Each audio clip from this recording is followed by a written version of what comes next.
eu vejo falando dessa história do balcão de negócios sujos, ou melhor, do balcão de negócios podres, né, que se transformou essa promiscuidade, Palácio do Planalto, Congresso Nacional, a gente chega a ter vontade de voltar ao tema, né? É preciso lembrar que essa é a maior crise moral, ética da história republicana do Brasil.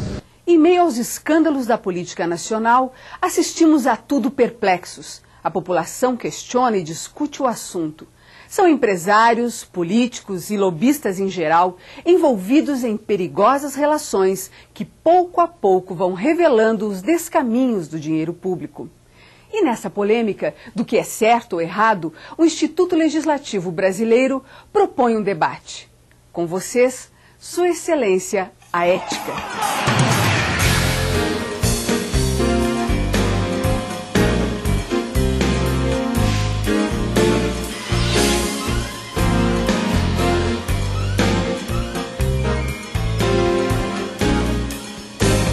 Imagino que nunca se ouviu e se falou tanto a palavra ética. Mas entre o significado literal e o que ela representa no nosso dia a dia, pode haver uma longa distância. No dicionário, ética se define assim: substantivo feminino que vem do latim e significa estudo dos juízos de apreciação referentes à conduta humana suscetível de qualificação do ponto de vista do bem e do mal, seja relativamente a determinada sociedade, seja de modo absoluto. Mas e na vida real? Para o cidadão brasileiro, como funciona a ética? O que a população pensa? Eu nem sei o que é ética. O que é ética? Ética é a pessoa, o político, realmente aquele político que demonstra para a sociedade o que ele realmente quer para a população brasileira. Então, demonstrar caráter e dignidade para a população brasileira. Respeito com o voto do brasileiro. Político ético é aquele que cumpre rigorosamente o mandato dele como deputado ou senador e como representante do povo. Que seja honesto, sério e tenha responsabilidade. Para entender o que é ética, não é preciso pensar muito, ir muito longe, porque ética é basicamente atitude. E faz parte da educação que recebemos desde que nascemos. Está presente a todo momento no nosso dia a dia. Num simples ato de respeito ou desrespeito à comunidade, pode estar embutido um princípio moral. Solidariedade, honestidade, franqueza, integridade de caráter são sentimentos e atitudes que devem fazer parte da nossa vida a toda hora, em qualquer lugar, com quem quer que seja. Isso que a gente aqui na Terra, a gente tem que ter boas esperanças, né? Para ter uma vida melhor e para sobreviver o ser humano tem que ter esperança. Mas em relação à política, de bons políticos, acho que eu não tenho esperança não. Se a gente procurasse também ler um pouco mais, se situar mais do que está acontecendo, a Constituição está aí, é de graça, você pode correr atrás dos seus direitos. No Congresso Nacional, a ética está expressa em leis. Enunciados, artigos, itens, alíneas e parágrafos orientam a conduta padrão dos mandatários do poder popular. Código de Ética do Senado Federal, item 3, do artigo 2º do capítulo 1.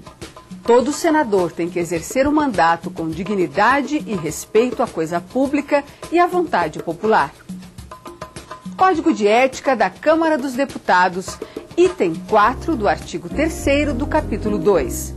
Entre outros deveres fundamentais, os deputados devem exercer o mandato com dignidade e respeito à coisa pública e à vontade popular, agindo com boa-fé, zelo e probidade. O que o regimento estabelece é um roteiro de tramitação na eventualidade da quebra do decoro parlamentar. Não está escrito, não há uma cartilha aqui que estabeleça quais são as exigências para que o parlamentar se comporte eticamente, né? O que há é regras regimentais que estabelecem caminhos para a apuração de fatos e para a responsabilização. Mas se os princípios são elementares, a lei é clara e exigente, na prática o que se vê muitas vezes é lamentável. Mas eu nunca bati no peito. para dizer que eu sou o paladino da ética e o campeão olímpico da moralidade. Os que vituperavam isso ali do lado de lá, hoje não têm coragem de olhar os olhos da nação. Atitudes reprováveis de alguns políticos, sejam do Congresso Nacional, sejam do próprio governo federal, têm provocado a criação de várias comissões parlamentares de inquérito. Quando se instala uma CPI ou uma CPMI, se procura investigar para apurar os fatos focados naquela CPI ou na CPMI. E o fundamental é se investigar quando se trata de pessoas ligadas ao parlamento, ou seja, deputados e senadores. Nós temos o poder de ir até o final desse processo, porque normalmente quando se instala e se consegue provar que há envolvimento, seja por corrupção, seja por quebra de decoro ou por qualquer outra função que não condiz com o parlamento, se vai à cassação. Se resolve, não se precisa da justiça. No caso do executivo, nós não podemos condenar, nós investigamos, nós apuramos e encaminhamos através de denúncia ao Ministério Público para, a partir daí, a justiça tomar as providências. E o nosso compromisso é em apresentar relatórios que, primeiro, esclareçam as origens dos recursos que alimentaram todo esse sistema, que foi rastreado pela CPI dos Correios, e a CPI trabalhará numa proposta, inclusive, de reforma política, com base na experiência já vivenciada e nas propostas que estão sendo apresentadas. Isso, evidentemente, não é para curto prazo, isso para mais longo prazo, mas esse é o outro lado da CPI.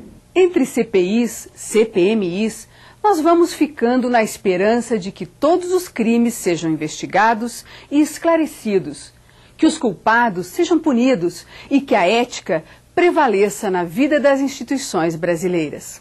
Eu sei que falta vontade política, mas também falta vontade do povo de correr atrás, de lutar realmente pelos seus direitos, se ele quer que cresça, que mude, que realmente se torne um país melhor. Eu acho que a gente tem que correr atrás. Eu confio no Brasil, eu acho que vai melhorar, pelo menos tende a melhorar, não pode passar do que está. O brasileiro está mudado, as ideias do brasileiro estão mudando. Por isso que às vezes é até bom que aconteça essas coisas, para que o brasileiro venha se alertar mais ainda. O dever do Congresso Nacional é pautar suas ações em princípios éticos, de transparência e de retidão. É o mínimo que nós precisamos fazer para honrar o nosso compromisso de representantes do povo brasileiro. A falta de ética, como você sabe, está diretamente ligada à questão da impunidade. E nesse sentido, o Congresso Nacional também tem feito a sua parte, tem sobretudo dado uma inequívoca demonstração de maturidade política. Não tem deixado de passar nenhuma denúncia pelo crivo das comissões parlamentares de inquérito, que sempre contaram com o nosso total apoio aqui na presidência do Senado Federal. O Congresso Nacional, como um dos pilares de nossa democracia, não aceita ser cúmplice da impunidade, nem vai abrir mão da ética na política.